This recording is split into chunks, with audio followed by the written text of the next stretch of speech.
അങ്ങനെ wild card വന്ന് കയറി പൂരം തുടങ്ങി മക്കളെ.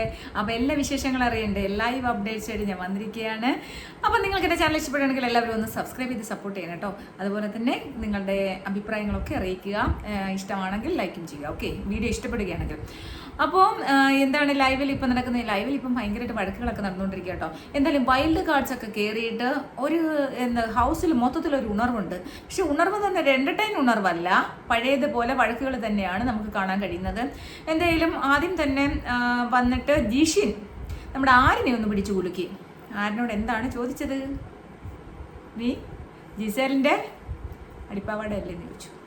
എനിക്ക് ഉറക്കെ പറയുന്നത് എന്തായാലും ജിസേലിൻ്റെ പാവാട വള്ളികൾ പ്രധാനിയായ ആരിനെ ജിഷിൻ മോഹൻ ഒന്ന് ഊരിവിട്ടു, ഊതി വിട്ടു, അതല്ലേ പറയുന്നത്. അപ്പോൾ എന്തായാലും ജിഷിൻ പറയുന്ന കേട്ടപ്പോഴത്തേക്കും ആരിനൊരു ചമ്മിട്ടുണ്ട്. അതുപോലെ തന്നെ ജിസേലിന് കൊടുത്തിട്ടുണ്ട്, ജിസേലിനും ജിഷിൻ കൊടുത്തിട്ടുണ്ട്. എന്താണ് കൊടുത്തത്? പിന്നെ ഒരു ലവ് ട്രാക്ക് എന്തിനാണ് പിടിക്കുന്നത്, മര്യാദയ്ക്ക് കളിച്ചൂടെ എന്ന് ചോദിച്ചു. അപ്പോൾ ഇങ്ങനെയുള്ള കാര്യങ്ങളൊക്കെയാണ് ജിഷിൻ സംസാരിച്ചു കഴിഞ്ഞു. ജിഷിൻ എന്നത് പച്ച ഉടുപ്പവരുടെ പ്രവീണാണെന്ന് പറഞ്ഞു, ആരോ ഒരാൾ പറഞ്ഞു എന്നുള്ളത് അവർ തമ്മിൽ ഇങ്ങനെ പറയുന്നത് കേട്ടു. അതുപോലെ തന്നെ നീ ഒരു വള്ളി കേസാണല്ലോ എന്ന് പറഞ്ഞു എന്ന് പറയുന്നത്. ആ പ്രവീൺ പറഞ്ഞെന്ന്, നീ ഒരു വള്ളി കേസാണെന്ന് ആരിനോട് പറഞ്ഞെന്ന്. നീ എല്ലാത്തിനും പോയിട്ട് നീ ഒരു വള്ളി കേസാണല്ലോ എന്ന്. അപ്പോൾ അത് പുറത്തെ സംസാരങ്ങൾ ഇവർക്ക് ഏകദേശം പിടിയിട്ടിപ്പോയി. നമ്മുടെ പാവാട വള്ളി ഗ്രൂപ്പിന് ഭയങ്കരമായിട്ട് സ്പ്ലിറ്റ് ആയി കേട്ടോ. കാരണം അവർ ഇതുവരെ പ്രതീക്ഷിച്ചിരുന്ന, അവർ അതിൻ്റെ വലിയ സംഭവങ്ങളാണെന്ന് വിചാരിച്ചിരുന്ന ആൾക്കാരൊക്കെ പല പല വഴിക്ക് പോയേക്കുവാണ്. അക്ബർ ഖാൻ ഒരു വഴിയിൽ, ആരിനും ജിസേലും ഒരു വഴിയിൽ, അതുപോലെ അപ്പാനി വേറൊരു വഴിയിൽ. അങ്ങനെ അവരുടെ ഗ്രൂപ്പ് തന്നെ പല തരത്തിലായി. ബിന്നി ഇപ്പം നൂറ, ആദില, അതുപോലെ തന്നെ നമ്മുടെ എന്താ പറയണേ അനിമോള്, ഇവരുടെയൊക്കെ കൂടെയാണ് ബിന്നി വന്നിരിക്കുന്നത്. കുത്തിത്തിരിപ്പ് ആണ് എന്നുള്ളത് കറക്റ്റായിട്ട് മനസ്സിലായി. കുത്തിത്തിരിപ്പ് എന്നുള്ള രീതിയിൽ പോകുമെന്ന്, പുറത്തേക്ക് അങ്ങനെയാണ് പോകുന്നത് എന്നുള്ളത് ബിന്നിക്ക് മനസ്സിലായി. അപ്പോൾ എന്തായാലും വൈൽഡ് കാർഡ്സ് ഒക്കെ വന്നിട്ട് ഒരു ഓളം ഉണ്ടാക്കി. പിന്നെ എല്ലാ വൈൽഡ് കാർഡും ഓളം ഉണ്ടാക്കിയെന്ന് ചോദിച്ചാൽ എല്ലാവരും അങ്ങനെ ഓളം ഉണ്ടാക്കിയില്ല. ഇപ്പം നമുക്ക് ഓളം ഉണ്ടാക്കിക്കൊണ്ട് ജിഷിൻ ആദ്യം തന്നെ ഒന്ന് ഓളം ഉണ്ടാക്കി. പിന്നീട് നമുക്ക് ഓളം ഉണ്ടാക്കിയത് നിങ്ങൾ ആരും വിശ്വസിക്കുന്നതിനുള്ള മസ്താനി ഇന്റർവ്യൂ ചെയ്യുന്ന ആളാണ്. അപ്പം മസ്താനി ആരെയാണ് ഓളം ഉണ്ടാക്കിച്ചത്? ആദ്യം തന്നെ പറഞ്ഞു, ഇവിടത്തെ ഏറ്റവും വേസ്റ്റ് കണ്ടസ്റ്റൻ്റായി എനിക്ക് തോന്നുന്നത് രേണു സുധീനെയാണെന്ന് പറഞ്ഞു. അപ്പോൾ തന്നെ രേണു സുധിക്ക് കുറച്ച് കലിപ്പുണ്ടായിരുന്നു. കുറച്ച് കഴിഞ്ഞപ്പോൾ തന്നെ ഓരോ കാര്യങ്ങളും പറഞ്ഞു. രേണു സുധി, നിങ്ങൾ വിധവ കാർഡ് ഇറക്കുന്നത് എന്തിനാണ്? നിങ്ങൾ എന്തിനാണ് ക്യാമറയുടെ മുമ്പിൽ ഞാൻ എല്ലാ വിധവകളെയും റെപ്രസെൻറ്റ് ചെയ്യുന്നു, ഞാൻ ഇവിടുത്തെ കേരളത്തിലെ എല്ലാ വിധവകളെയും റെപ്രസെൻറ്റ് ചെയ്യുന്നൊക്കെ നിങ്ങൾ എന്തിനാണ് പറയുന്നത്? അങ്ങനെ ഒരു കാർഡ് ലാലേട്ടൻ തന്നിട്ടുണ്ടോ എന്നൊക്കെ ചോദിച്ച് അങ്ങോട്ടിട്ട് സംസാരമായി. അപ്പം ഉടനെ ഈ രേണു സുധി, ഈ സുധിയുടെ പേര് എപ്പോഴും പറയുന്നത് എന്തിനാണ്? നിങ്ങളുടെ അപ്പം പറയും, ആര് പറഞ്ഞു നിങ്ങളൊരു വിധവക്കാരുടെ ഇറക്കുന്നതെന്ന് വെച്ചാൽ? ആര് പറഞ്ഞു ഞാൻ വിധവയാണെന്ന്? ഞാൻ എൻ്റെ മക്കളെ ഏൽപ്പിച്ചിട്ട്, സുധിച്ചേട്ടനെ ഏൽപ്പിച്ചിട്ടാണ് വന്നത്. അപ്പോൾ ഉടനെ ഈ മസ്താനി ചോദിച്ചു, നിങ്ങൾക്ക് എന്തെങ്കിലും മാനസിക പ്രശ്നം ഉണ്ടോ എന്ന് ചോദിച്ചു. അപ്പോഴും പറയുന്നത്, നീ സുധിച്ചേട്ടൻ്റെ പേര് പറയുന്നത്, നീ സുധിച്ചേട്ടൻ്റെ പേര് പറയില്ല. പുള്ളിക്ക് എപ്പോഴും സുധി എന്ന് പറയുന്ന വ്യക്തിയുടെ പേര് മാത്രം പറഞ്ഞുകൊണ്ടാണല്ലോ ഇതുവരെ കളിച്ചുകൊണ്ടിരുന്നത്. അപ്പോൾ അങ്ങനെ പറയരുതെന്ന് പറഞ്ഞ് ഭയങ്കരമായിട്ട് സംസാരിക്കുന്ന മസ്താനി അതുപോലെ തന്നെ തിരിച്ചും പറയുന്നു. എന്തായാലും മസ്താനി ഈ യഥാർത്ഥ സ്വഭാവം, രേണു സുധിയുടെ യഥാർത്ഥ സ്വഭാവം അറിയാൻ വേണ്ടി ട്രിഗർ ചെയ്ത് വിടുവാണ്. ഇതുവരെ ഹൗസിലുള്ളവർക്കെല്ലാം രേണു സുധിയോട്, കാരണം രേണു സുധി അവോയ്ഡ് ചെയ്ത് കളയാണ്. ഇങ്ങനെ ഒരു കാർഡ് ഇറക്കും, പുള്ളിക്കാരി ഒരു വിധവയാണ്, അല്ലെങ്കിൽ പുള്ളിക്കാരി വെറുതെ വിട്ടുകൊണ്ട് പ്രേക്ഷകർ എന്താന്ന് വെച്ചാൽ അവർക്ക് ഇഷ്ടമുള്ളത് ചെയ്യട്ടെ എന്ന് വിചാരിച്ച് വിറ്റുകൊണ്ടിരുന്നതാണ് അവിടുത്തെ ആൾക്കാർ. ഒരിക്കലും അവർ പലവരുടെയും മനസ്സിലുണ്ട് പലതും പറയണമെന്ന്. പിന്നെ ഒരു അക്ബർ സെപ്റ്റി ടാങ്ക് എന്ന് വിളിച്ചതിന് ശേഷം അപ്പം തന്നെ ആ ഒരു വിക്ടിം കാർഡ് ഇറക്കി. ആ വിക്ടിം കാർഡിലാണ് രേണു സുധി ഇതുവരെ നിന്നുപോയത്.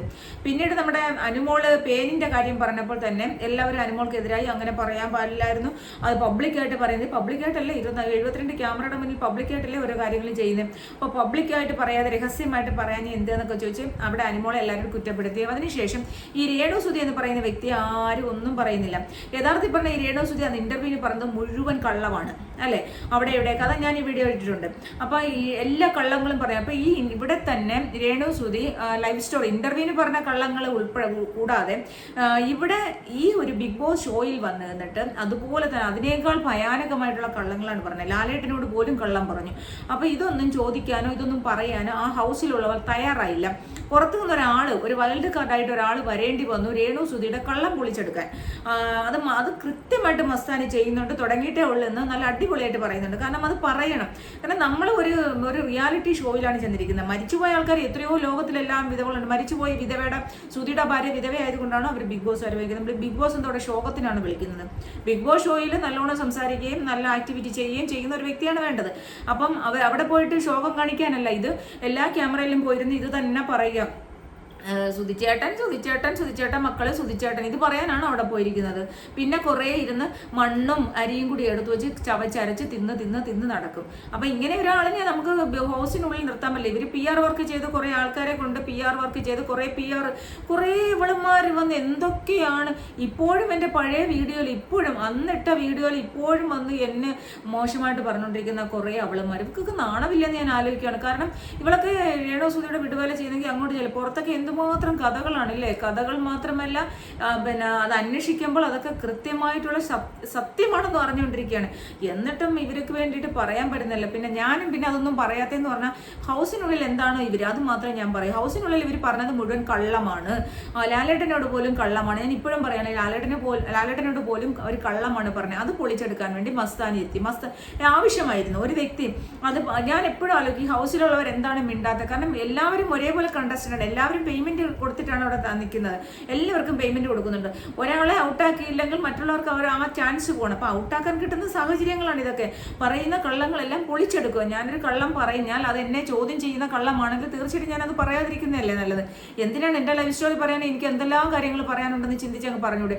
അല്ലാണ്ട് ഞാൻ ഇല്ലാത്ത ഡിഗ്രിയും പറഞ്ഞ്, ഞാൻ ഇല്ലാത്ത പഠനവും പറഞ്ഞ്, ഞാൻ ഇല്ലാത്ത കോഴ്സുകളും പറഞ്ഞ്, ഒരിക്കലും ചേരാൻ കഴിയാത്ത കോഴ്സുകളും പറഞ്ഞിട്ട് അങ്ങനെ പറഞ്ഞ് പഠിക്കണം. ഞാൻ ഇത്രേ പഠിച്ചിട്ടുള്ളൂ. ഞാൻ പല കോഴ്സുകളും ചേർന്നു, പക്ഷെ എനിക്ക് അതൊന്നും കംപ്ലീറ്റ് ചെയ്യാൻ പറ്റിയില്ല, അല്ലെങ്കിൽ എനിക്ക് അതൊന്നും ചേർന്നിട്ട് പഠിക്കാൻ പറ്റിയില്ല എന്ന് പറഞ്ഞ് അവിടെ കഴിഞ്ഞു. ഞാൻ എയർപോർട്ടിലുണ്ടായിരുന്നു, ഞാൻ അവിടെ ബാംഗ്ലൂർ ഉണ്ടായിരുന്നു, ഞാൻ ഏവിയേഷൻ പഠിച്ചു, ഞാൻ എഞ്ചിനീയറിംഗ് പഠിച്ചു. കുറെ അവളുമാർ വന്ന് പറയും അവർ പഠിച്ച ഡിപ്ലോമ എന്ന്.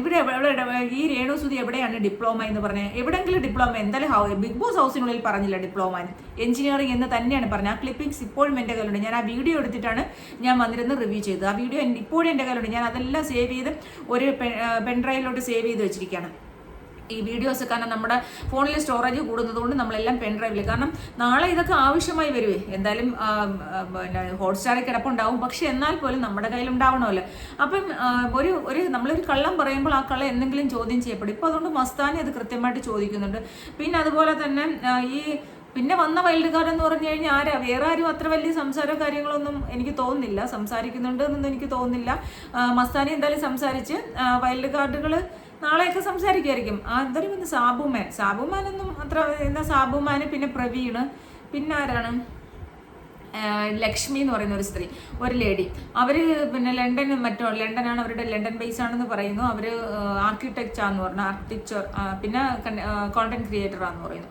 അപ്പം ഇതൊക്കെ ഉള്ളതിനെ കുറിച്ചൊന്നും നമ്മളെ കുറിച്ച് ഇതല്ല. പക്ഷേ അവർ അധികം സംസാരിക്കുന്നില്ല. എന്തോ ഭയങ്കര സീരിയസ് ഗൗരവഭാവത്തിലാണ് ഈ ലക്ഷ്മി എന്ന് പറയുന്ന സ്ത്രീ ഉള്ളത് കേട്ടോ, ലേഡി. പിന്നെ ഈ സാബുമൻ എല്ലാവരോടും സംസാരിക്കുന്നുണ്ട്. പ്രവീൺ എല്ലാവരുടെ അടുത്തും ചെന്നിരിക്കുന്നുണ്ട്. പിന്നെ രേണു സുധിയെ എന്തോ പറയുന്നുണ്ട് കേട്ടോ. പിന്നെ ഇങ്ങനെ വന്ന് ഏത്തവിടുന്നേക്കെ പ്രവീൺ ഇങ്ങനെ ഇരുന്ന് ആക്ഷൻ കാണിക്കുന്നുണ്ടായിരുന്നു. അപ്പം എല്ലാവരും പുറത്തുനിന്ന് കുറേ കളികളൊക്കെ കണ്ടു വന്നവരല്ലേ. അപ്പം ഇതൊക്കെയായിരുന്നു ലൈവില്. പിന്നെ അത് കണക്ക് ആദില, നമ്മുടെ രണ ഫാത്തിമയെ നമ്മുടെ നൂറ വലിച്ചു കീറി ഗൈസ്. കാരണം അവൾക്ക് ഇത്തിരി കൂടുതലായിരുന്നു. പിന്നെ അവളുടെ കാമുകനെ ഇത് ചെയ്ത, ഞാനത് ആ വീഡിയോ എന്തിനാ പിള്ളേരല്ലേ, ചെറിയ പ്രായമല്ലേ, വിവരക്കേട് കൊണ്ട് പറഞ്ഞതെന്ന് വെച്ചാൽ ഞാനത് പറയണ്ടെന്ന് വെച്ചാൽ ഇന്നും നൂറ അതെടുത്തിട്ടു ഷെയർ ചെയ്യാമെന്ന്. അവളുടെ കാമുകനെ പിന്നെ നൂറാക്കും ആദിലാക്കും ഷെയർ ചെയ്യാന്ന് പറഞ്ഞു. അപ്പൊ എത്ര വിവരമാണ് നോക്കുന്നുള്ളതെന്ന് ആലോചിച്ച് നോക്കെ. എന്തായാലും ഇന്നും ശരിക്കും നൂറ കൊടുത്തു, ശരിക്കും നൂറ വലിച്ചു കീറി. ഇന്നും അവൾ കരഞ്ഞു. ലാസ്റ്റ് കരഞ്ഞിട്ട് നൂറായെ അവൾ കെട്ടിപ്പിടിച്ചു. അങ്ങനെ പിന്നെ നൂറ അങ്ങ് മാപ്പ് കൊടുത്തു. കാരണം എന്ന് പറഞ്ഞാൽ നൂറ തുടങ്ങിയത്, പക്ഷെ കരഞ്ഞു കഴിഞ്ഞാൽ നൂറക്ക് ഭയങ്കര വിഷമമായി. ഈ രേണു സുധി തന്നെ നൂറയുടെ അടുത്ത് കരഞ്ഞാണ് ഇപ്പം പിന്നെ ആ ഒരു സ്ക്രീൻ സ്പേസ് നേടിക്കൊണ്ടിരിക്കുന്നത്. കാരണം നൂറയുടെ കൂടി ഇരിക്കും. നൂറയുടെ അടുത്ത് ഉടുപ്പൊക്കെ ചോദിച്ചിരിക്കുകയാണ്. അതുപോലെ നൂറയുടെ ആദിലയുടെയും കുറച്ച് ഉടുപ്പ് തരണേ, അനുമോളോട് കുറച്ച് ഉടുപ്പ് തരണേ എന്നൊക്കെ ഇരുന്ന് ചോദിക്കുന്നുണ്ട്. അപ്പോൾ ഇവർ ഇന്നലെ രാത്രിയിലൊക്കെ രേണു സുധി, ഞാൻ ആ പേൻ കൊല്ലുന്നുണ്ടായിരുന്നു, ആ പേൻ കൊല്ലുന്ന വെച്ചിട്ട് ഞാനൊരു വീഡിയോ ഇടാം കേട്ടോ. അതിൻ്റെ കയ്യിൽ ആ ക്ലിപ്പിങ്സ് മീൻസ് ഞാനതിൻ്റെ പിന്നെ ഓരോരോ പിക്സ് ആയിട്ട് എടുത്തിട്ടുണ്ട്. അപ്പം എന്നിട്ട് പിന്നെ വേറെ വലിയ എന്നെ അങ്ങനെ രണ ഫാത്തിമ എന്ന് പറയുന്ന നമ്മുടെ ചീവീടിന് നമ്മുടെ നൂറ ഭയങ്കരമായിട്ട് അവളെ അങ്ങ് തകർത്ത് കളഞ്ഞു. പക്ഷെ അവള് ലാസ്റ്റ് പിന്നെ നൂറയെ കെട്ടിപ്പിടിച്ചിട്ട് സോറി പറഞ്ഞു, ഞാൻ നൂറയെ ഭയങ്കര ഇഷ്ടമായിരുന്നു എനിക്ക് എന്നൊക്കെ പറഞ്ഞിട്ട് കെട്ടിപ്പിടിച്ചപ്പോഴത്തേക്ക് നൂറ അങ്ങ് അയഞ്ഞു. അപ്പം ഇതാണ് ഇപ്പം ലൈവിൽ നടന്നുകൊണ്ടിരിക്കുന്ന കാര്യം എന്ന് പറഞ്ഞു കഴിഞ്ഞാൽ ആദിലയും അവിടെ ഉണ്ട്, എല്ലാവരും ഇവിടെയൊക്കെ ഇരിപ്പുണ്ട്. ലൈറ്റൊക്കെ ഓഫായി. നൂറയും ഷാനവാസും കൂടി ഒരു സ്ഥലത്തിരിക്കുന്ന, ആദിലയും ഷൈത്തയും മുറ്റത്ത് ഗാർഡനിൽ കിടക്കുവാണ്. ലൈറ്റൊക്കെ ഓഫായി. എല്ലാവരും ഫുഡൊക്കെ കഴിച്ചു. നമ്മുടെ 2 മണിക്കൂർ ജയിൽ ടാസ്ക് ഉണ്ടായിരുന്നു. ആർക്കൊക്കെയാണ്? ജിസേലിനും അനുമോൾക്കും രണ്ടുപേരും 2 മണിക്കൂർ ജയിൽ ടാസ്ക് ഇപ്പം കഴിഞ്ഞു. പിന്നെ അവിടെ വെച്ച് കോംപ്രമൈസ് ആയെന്ന് വെച്ചാൽ രണ്ടും കൂടി ഇരുന്ന് സംസാരിച്ച് ഞാൻ വെച്ച് വീണ്ടും അവിടെ വഴക്കാവുന്നു. എന്തായാലും കുഴപ്പമൊന്നുമില്ല, രണ്ടുപേരും കെട്ടിപ്പിടിച്ചൊക്കെ ചെയ്ത് ഉള്ളിൻ്റെ ദേഷ്യം ഒന്നും മാറിയെന്ന് തോന്നുന്നില്ല. എന്തായാലും എല്ലാ ദിവസവും ഇതുങ്ങൾ 2 മണിക്കൂർ ജയിലിൽ കിടക്കണം. അത് കഴിഞ്ഞിട്ട് ബിഗ് ബോസ് പറഞ്ഞ് രണ്ടിനെയും തുറന്നു വിടാൻ ടൈം കഴിഞ്ഞു എന്ന്. അപ്പോൾ ഇതാണ് ഇപ്പം ഇതുവരെയുള്ള ലൈവ് അപ്ഡേഷൻസ്. ഇനി എന്തെങ്കിലും ഞാൻ വിട്ടുപോയിട്ടുണ്ടെങ്കിൽ ഞാൻ വീണ്ടും വരാം. പിന്നെ എന്താ പറയുക, നമ്മുടെ രേണു സുധിക്ക് ഇപ്പോഴും പേനിൻ്റെ ശല്യം കുറഞ്ഞിട്ടില്ല. അപ്പം ഞാൻ നെക്സ്റ്റ് വീഡിയോ അതുമായിട്ട് വരാം. Okay guys.